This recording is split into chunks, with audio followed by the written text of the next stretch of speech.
प्रधानमंत्री जब भी आते हैं तो अपनी सफाई देने का प्रयास करते हैं, दोषारोपण की नीति पर काम करते हैं। आज जो उन्होंने अपनी भावनाएं व्यक्त की, अगर उसके अनुरूप उन्होंने अक्टूबर 2020 में ही जो टास्क फोर्स बनाई थी वैक्सीनेशन के लिए, उसके तहत कार्रवाई करके और उपलब्ध करवा दिए होते वैक्सीन, तो शायद सेकेंड वेव से हमको निजात मिल जाती है, उस पर नियंत्रण आसानी से हो जाता है। तो मैं तो ये कहना चाहती हूँ कि प्रधानमंत्री का ये अवतरण जो हुआ मीडिया के माध्यम से, ये सिर्फ और सिर्फ अपराध बोध से ग्रसित एक ऐसे व्यक्ति की भावनाओं की अभिव्यक्ति थी जो अपनी विफलता पर असफल प्रयास कर रहा था पर्दा डालने का, और उसको पर्दा डालने के दौरान वो अपनी विफलताओं के लिए दूसरों पर दोषारोपण यानी राज्य सरकारों पर ठीकरा फोड़ने का प्रयास कर रहे थे।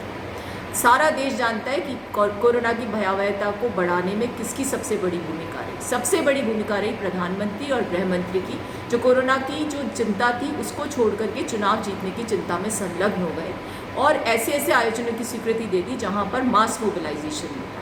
और इसका दुष्परिणाम ये निकला कि ये जो महामारी है, इसका भयावहता देश ने देखी।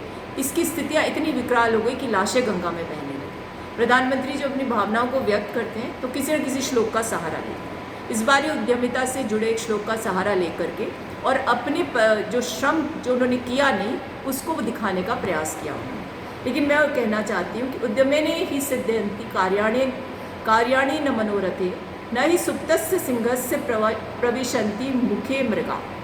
यानी कि उद्यम करने से ही व्यक्ति के सारे मनोरथ पूरे होते हैं, सिर्फ वाचन करने से नहीं होते, इच्छा व्यक्त करने से नहीं होते।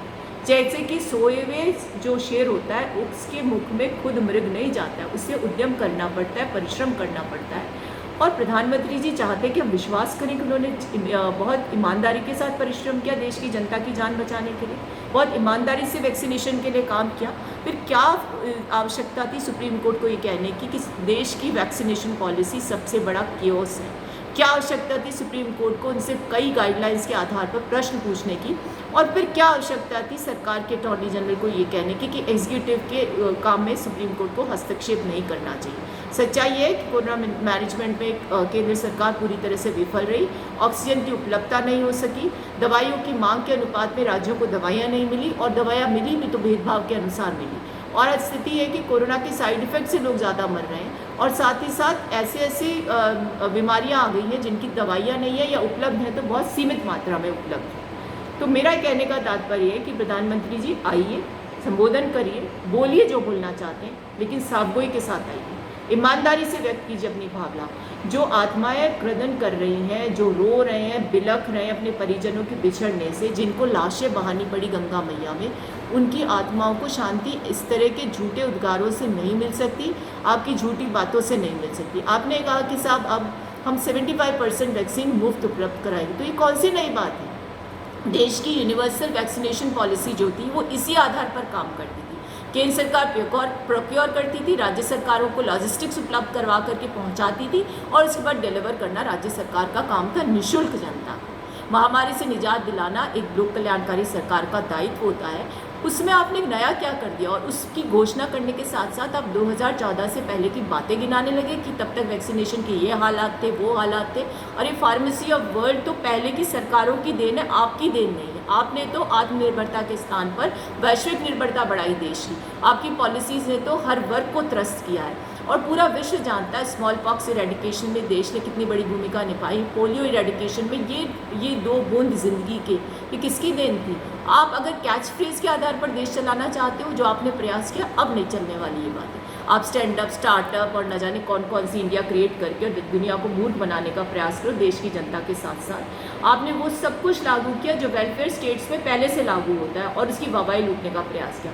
लेकिन उसको लागू करने में भी आपने देश की जनता के साथ भेदभाव किया। जहाँ आपके शासित राज्य थे वहाँ योजनाओं में पैसा दिया गया, और जहाँ आपके शासित राज्य नहीं वहाँ भेदभाव किया। और आपने तो कोरोना में भी कोई कमी नहीं छोड़ी। जो हेल्थ बजट होता है उसमें कटौती कर दी, और उसको कंसोलिडेट करके दिखा दिया सैनिटेशन वैक्सीनेशन के बजट के साथ कि हमने इसमें इंक्रीमेंट कर दी। हेल्थ और एजुकेशन के बजट को आपने घटा दिया, मनरेगा के मानव दिवसों को कम किया, मॉन्यूमेंटल डिजास्टर कहते थे, आज वही जीवनदायिनी रोजगार योजना साबित हुई है कोरोना काल में। अगर आप ये कहते हो कि राशन मुफ्त मिलेगा दिवाली तक, तो कौन सी बड़ी बात कर दी आपने? देशों ने अपनी जीडीपी के 60% तक का स्टिमुलस पैकेज दिया, जिससे अमेरिका और जापान अव्वल है, और हम कितना दे रहे हैं? 1.5%। और जितने भी हमने स्टिमुलस पैकेज की घोषणा की, रिफॉर्म्स मात्र हैं। अरे रिफॉर्म करने का समय नहीं है, ये जनता के जीवन को बचाने का समय है। जब जीवन बच जाएगा तब जाकर रिफॉर्म्स भी करिएगा, कौन मना करता है। रिफॉर्म्स पैरेलली भी लागू कर सकते हैं, लेकिन सबसे बड़ी आवश्यकता है जनता की जेब में पैसा होना, ताकि कंजम्पशन बढ़ सके, डिमांड बढ़ सके। लेकिन आप ना तो कंजम्पशन बढ़ाना चाहते हैं, ना डिमांड क्रिएट करना चाहते हैं। आप तो सिर्फ जानते हैं महंगाई कैसे बढ़ाई जाए। पेट्रोल डीजल के दामों को बढ़ाकर जनता की जेब पर डाकर डाल दिया, वहाँ तक भी आपका मन नहीं माना तो आपने खाद्य तेलों की कीमतों को आसमान छुआ दिया। सर जनता की बजट, जो घरेलू राशन का बजट, वो 60% बढ़ा दिया। और आप कहते हो कि साहब हम जनता को राहत दे रहे हैं। जीएसटी काउंसिल की मीटिंग में दूसरे राज्यों की सरकारों के प्रतिनिधि आपने नहीं रखे, क्योंकि आप देना ही नहीं चाहते पैसे। और आप जानते हैं आप क्या करते हैं, नीति के नाम पर जनता को भ्रमित करते हैं। जीएसटी के इतर आपने जो सेस है उसको 21% बढ़ा दिया, क्योंकि सेस डिविजिबल पूल का हिस्सा नहीं होता, यानी राज्य सरकारों को वो हिस्सा नहीं मिलता। और आपने राज्य सरकारों की कहा हमने बोरोइंग कैपेसिटी बढ़ा दी, लेकिन उसको कंटिजेंट कर दिया विभिन्न रिफॉर्म्स के तहत। तो अगर राज्य सरकारें रिफॉर्म्स करने लगेंगी और बोरोइंग कैपेसिटी नहीं बढ़ेगी तो फिस्कल डेफिसिट बढ़ाने की क्षमता उनके पास नहीं रहेगी, और जब क्षमता नहीं रहेगी तो कैपिटल एक्सपेंडिचर नहीं होगा, और जब कैपिटल एक्सपेंडिचर नहीं होगा तो किसी भी प्रकार से जनता को रोजगार नहीं मिल सकता। और पूरा देश क्या पूरा विश्व जानता है कि एक ज़माने में हमने 270 मिलियन लोगों को, यूपीए सरकार जब थी, उन्हें गरीबी रेखा से उबारा था, और आपने 230 मिलियन लोगों को उसके नीचे धकेल दिया। और जो मिडिल क्लास थे वो लोअर मिडिल क्लास हो गए, और जो पॉवर्टी लाइन के नीचे थे वो तो धस ही गए ज़मीन के नीचे, और न जाने कितने लोग मारे गए। आपके जो आंकड़े हैं उससे कोई तारतम्य नहीं है कितने लोग मर रहे हैं, कितने लोग इन्फेक्टेड हैं। आज भी विश्व ये कहता है कि भारत सरकार को नीति बदलनी चाहिए, सीरो सर्वे करवाना चाहिए, वैक्सीनेशन की पॉलिसी को रैशनलाइज करना चाहिए, जो लोग इन्फेक्टेड है उनकी जगह जो नहीं है उनको वैक्सीन लगाना चाहिए। और आप लोग दावे कर रहे हो 23 करोड़, सच्चाई है कि आबादी के 3% लोगों को भी 2 डोज नहीं मिले। तो ऐसी अवस्था में झूठे दावे, जुमले, झूठे खोखले प्रपंच रचने के स्थान पर जनता के सामने वास्तविक चेहरा प्रस्तुत करके याचना करनी चाहिए थी कि हमारी विफलता रही, हमने आपके प्रति जिम्मेदारी नहीं निभाई, हमें क्षमा करिए, लेकिन हमारा सहयोग करिए, क्योंकि ये महामारी वैश्विक महामारी है, सबकी सुरक्षा को सुनिश्चित करना है। हमारी कमजोरी के प्रति हमारी जो गैर जिम्मेदारी रही उसके प्रति हम लोग क्षमा प्रार्थी हैं। तो जनता शायद माफ़ कर देती, लेकिन आपने वो सब करने की जगह उन लोगों पर टीका टिप्पणी की, उन पर दोषारोपण किया जो जनता की आवाज़ बनकर आपको जागृत करना चाहते हैं। अब आपके वो अच्छे दिन के वादे जो थे ना, सब तो जुमले साबित हो गए, लेकिन अब आपकी सारी बातें भी जनता के सिर से ऊपर गुजरने लगी। क्यों गुजरने लगी आप समझने का प्रयास करिए। जब कोई अपना निजी परिजन खो देता है, अपने पड़ोस में किसी को मरता देखता है, उसका कारण ये होता है कि उसको मेडिकल ऑक्सीजन उपलब्ध नहीं हुई, तो धत्ता बता देता है वो आपकी व्यवस्था को। वो ये कहता है कि ये व्यवस्था नहीं, ये कुव्यवस्था है, ये अराजकता है, ये निरंकुशता है, और ये तानाशाही है जो लोकतंत्र के नाम पर प्रचलित, संचालित और प्रतिपादित आपके द्वारा की जा रही है।